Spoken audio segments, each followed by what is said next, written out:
तो मान लीजिए इंडिया और ऑस्ट्रेलिया का T20 मैच चल रहा है।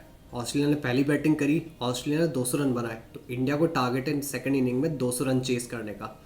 अब इंडिया अगर नॉर्मल पेस से खेलती है, बिना कोई रिस्क लिए, बिना कोई रिस्की शॉट्स मारे, तो हो सकता है इंडिया नॉर्मल 7 के रन रेट के आसपास के हिसाब से 140 रन बना ले। बट इस चीज़ से इंडिया मैच नहीं जीत पाएगी। इंडिया को मैच जीतने के लिए बीच बीच में थोड़े रिस्क लेनी पड़ेगी, थोड़े थोड़े शॉट्स मारने पड़ेंगे जो रिस्की हो सकते हैं। हो सकता है या तो उनमें बाउंड्री चली जाए, छक्का चला जाए, चौका चला जाए, या फिर बैट्समैन आउट भी हो सकता है, right. But without taking calculated risk India match नहीं जीत पाएगी। And looking at the Indian team, right, Indian team काफ़ी टैलेंटेड है। इंडियन टीम के बैट्समैन अगर इस तरह के रिस्क लेते हैं तो more often than not they are going to be successful in taking those risk. More often than not, they'll end up sending that ball out of the boundary line, correct. और कभी कभी ऐसा भी होगा कि इंडियन टीम के batsman ball को boundary के बाहर नहीं पहुंचा पाएंगे, कभी कभी आउट हो जाएंगे, and sometimes the Indian team will even loose the match, correct. वहीं इंडियन टीम की जगह कोई और टीम होती है ऑस्ट्रेलिया के सामने which is not as strong as India और ऑस्ट्रेलिया, राइट।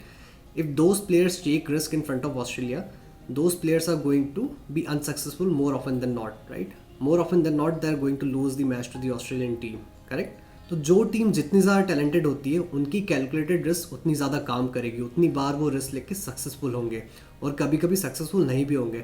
बट जो टीम जितनी कच्ची है, जो टीम जितनी एक्सपीरियंस नहीं है, उतनी टैलेंटेड नहीं है, वो जब भी रिस्क लेंगे more often than not they are going to be unsuccessful. और कोई भी टीम भले ही वीक हो या फिर स्ट्रांग हो, अगर वो टीम कैलकुलेटेड रिस्क नहीं लेती है तो वो इस तरह का मैच नहीं जीत पाएंगे। वो एक बहुत ही एवरेज रन रेट पे स्कोर कर पाएंगे, जिससे वो शायद जीत जाए, शायद ना जीत पाए। तो उसी तरह से होते हैं एक्टिवली और passively manage funds. Actively manage funds में फंड मैनेजर्स को कैलकुलेटेड रिस्क लेनी पड़ती है। पैसिवली मैनेज फंड्स क्या होते हैं? पैसिवली मैनेज फंड्स अपने पोर्टफोलियो में वही स्टॉक्स डालते हैं जो किसी इंडेक्स में, जैसे निफ्टी में 50 स्टॉक्स हैं, सेंसेक्स में 30 स्टॉक्स हैं।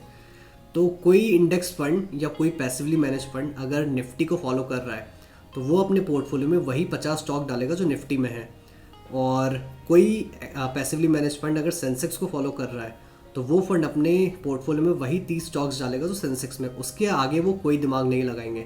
तो naturally in passively manage funds का जो रिटर्न होगा वो सेंसेक्स या निफ्टी के रिटर्न के बराबर ही होगा, राइट। उससे ज़्यादा रिटर्न हो ही नहीं सकता, क्योंकि ये लोग अपने पोर्टफोलियो में स्टॉक्स ही वही डाल रहे हैं।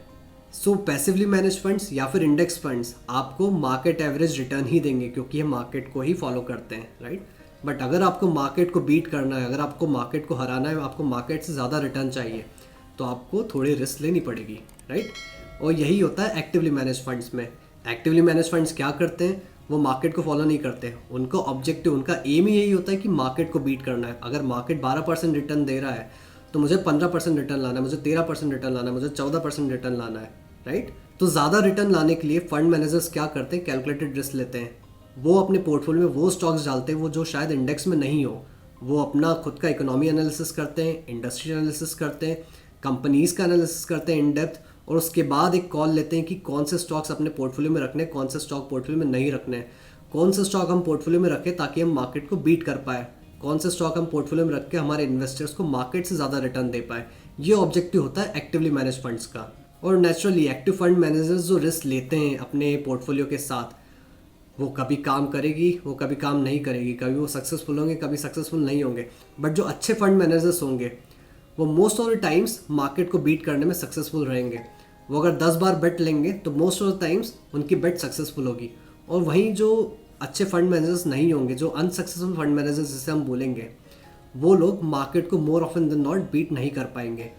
वो जब भी कैलकुलेटेड रिस्क लेंगे उनकी रिस्क सक्सेसफुल नहीं होगी, जस्ट लाइक अ लो क्वालिटी क्रिकेट टीम।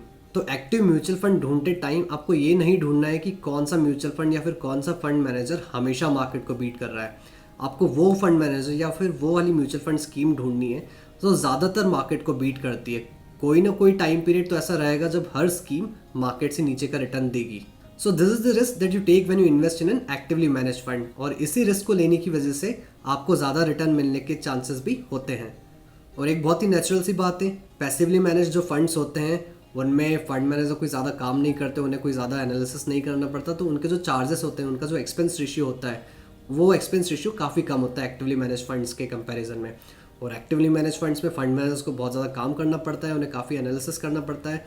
इसलिए एक्टिवली मैनेज फंड्स का जो एक्सपेंस रेशियो होता है या फिर जो चार्जेस होते हैं वो ज़्यादा होते हैं। तो ये चार्जेस आप पे करते हैं हायर रिटर्न्स की एक्सपेक्टेशन में। तो देखिए, इंडेक्स फंड्स या फिर पैसिव फंड्स में इन्वेस्ट करने में कोई बुराई नहीं है। इनफैक्ट आप बहुत अच्छे से इंडेक्स फंड्स का ही पूरा पोर्टफोलियो बना सकते हैं।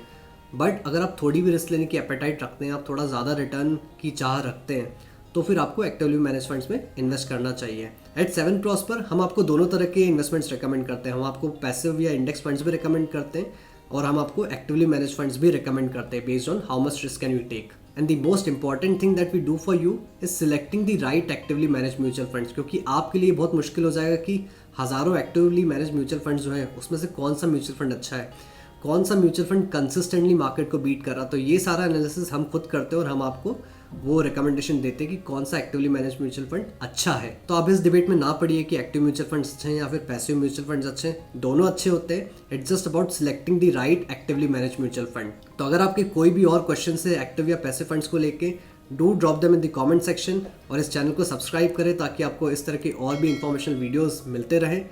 और पर्सनल फाइनेंस से लेकर अगर आपके कोई और भी क्वेश्चन है जिस पे आप चाहते हैं कि मैं वीडियो बनाऊं, so do drop those topics also in the comment section. मैं जल्द से जल्द कोशिश करूंगा उन टॉपिक्स पर वीडियो बनाने की। Thank you.